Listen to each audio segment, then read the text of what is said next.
duwende mga trainee. Hindi, joke lang. Biro lang ah. Nagbibiro lang ako. Hello mga ka-trainee, kumusta? Welcome back na naman sa ating channel. At kung hindi ka ba nakasubscribe, mag-subscribe ka na. Pindutin mo na rin ang notification bell button. Alam mo ba kung bakit? Syempre, para lagi kang updated sa ating mga bagong upload. Galing ha? Mga ka-trainee, tingnan mo yung ginagawa namin ngayon. Ito yung ginagawa ng mga framing construction worker. Paano masabi? Or sa ibang tawag carpenter. Pero hindi yung nagpipintura ng kotse, ha? Carpenter, mga trainee. Ayan o. Lilipat natin sa kabilang camera, no? Nakasakay na naman ako dito sa bako, ayan o. Kasi lunch time, mga trainee. At tapos ko lang kumain. Lipat natin, no? Ayun mga ka-trainee, ginagawa namin, no?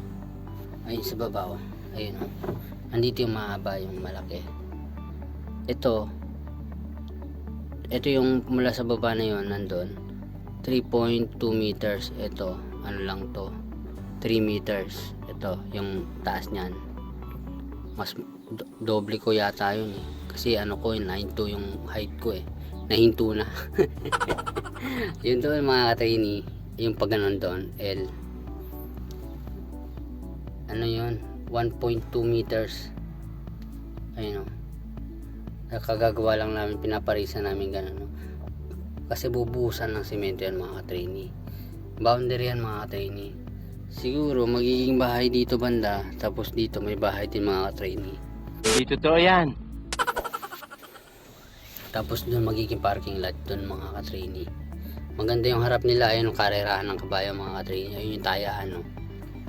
Ayun, no? Diyan yung tatakbo yung mga kabayo mga ka-trainee. Totoong kabayo, hindi kabayong tao lang. Yung ginagawa namin mga training yun dyan.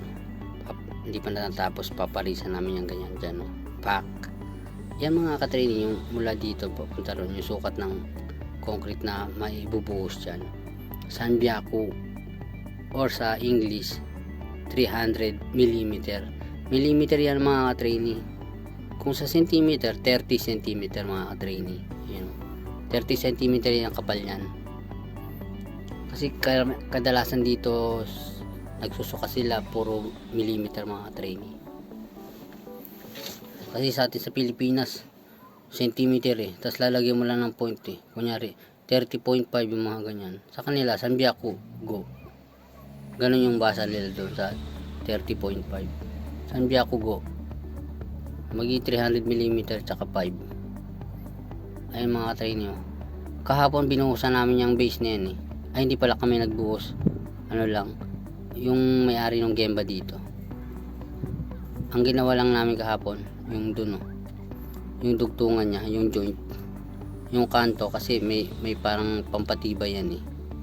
Hanchi ang tawag ng mga trainee, yung may paganon. Medyo papakapalin mo yung yung kanto niya, kasi yung likuhan eh. Kasi pag pantay yung niyan, kapal niyan doon sa kanto, mahina yung mga trainee. Kaya magmula doon sa kanto na yun, sukat ka ng pag halimbawa 50 cm, tapos dito 50 cm, tapos pitik, ganun na yun na yung hanchi niya mga trainee. Halimbawa lang yun. Ayun, hindi kasi ako nagpitik nun eh, foreman ko eh. Ay mga trainee, linggo ngayon mga ka-trainee. Tapos ayun yung kapal nung niya, base niya, ni Hakugoju 25 cm mga ka-trainee. Ayun nandun. Ito wala pang wala pa siyang level ng pinaka temba niya, yung pinaka ulo ng concrete. Pero yun doon sa baba meron na. Ay kita mo yung kulay pink na yun. Kahapon Sabado nilagay namin yun. Tapos nag-welding kami doon sa hanchi. Kasi mabigat yung hanchi na yun eh. May hanchi rin doon sa dulo kasi kanto yun. Dito ang hanchi niya, 3. 1, 2, 3. Ayun may paliko. Yung mga paliko, hanchi tawag nila doon yung pag gusto mong papakapalin siya. Nakikita mo ba yung ano, zoom in natin mga trainee. Ayun ang mga ka-trainee ito.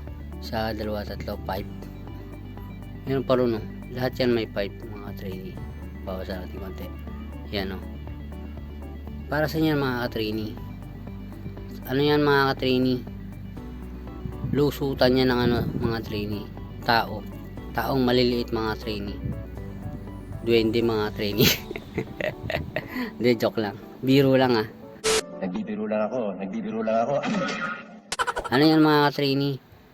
Diyan dadaan yung tubig. Lulusot niya yung tubig ay no, 1, 2, 3. Marami yan mga ka-trainee. Dahil tayo, estimate natin ano yan eh. 1 meter lang dito. O 1.2 meter. Yan o. Yan, 1.2 meter yan. Dahil tayo. Estimate ko. Di ako naglagay niyan eh. 1.2 meters yan mga trainee, yung gap niya. Bakit nilalagyan ng ganyan mga ka-trainee? Para saan ba yan? Kasi pag umulan mga ka-trainee, di ba, bubos. Yan yung lupa na yan, halos pantay siguro eh. Nakita mo yung base dito ng ano, base ng hollow blocks. Ibig sabihin, tatabong lang yan eh. Yung base hindi dapat niyang kita eh. Ibig sabihin mataas pa. Ibig sabihin, bawas natin konti. Itong ground na to, medyo tataas pa siya ng konti. Kulang yung lupa niya. Mga daytay, kalahati ng hollow blocks dyan, yung tatapon na lupa.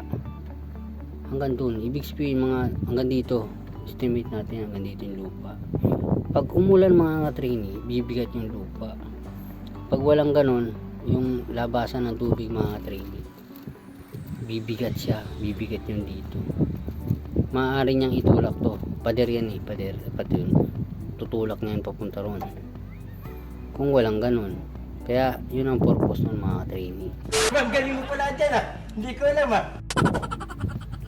Tapos lalagyan pa yun ng parang matting. Bago lagyan ng ano. Lalagyan pa yan ng mga trainee. Kadikit niyan. Mula dyan sa pipe na yan mga trainee, ano yan, may sinisimento pa namin yan ng mga 20 cm. Tapos lalagyan ng mat para dun mapupunto yung tubig. Tuturo ko rin sa inyo sa susunod natin vlog. Hanggang dito lang mga ka-trainee ang video natin. At kung nagustuhan mo ang ating video, kung may natutunan ka, paki-like naman and subscribe our channel. Hanggang sa susunod nating video mga trainee. Bye!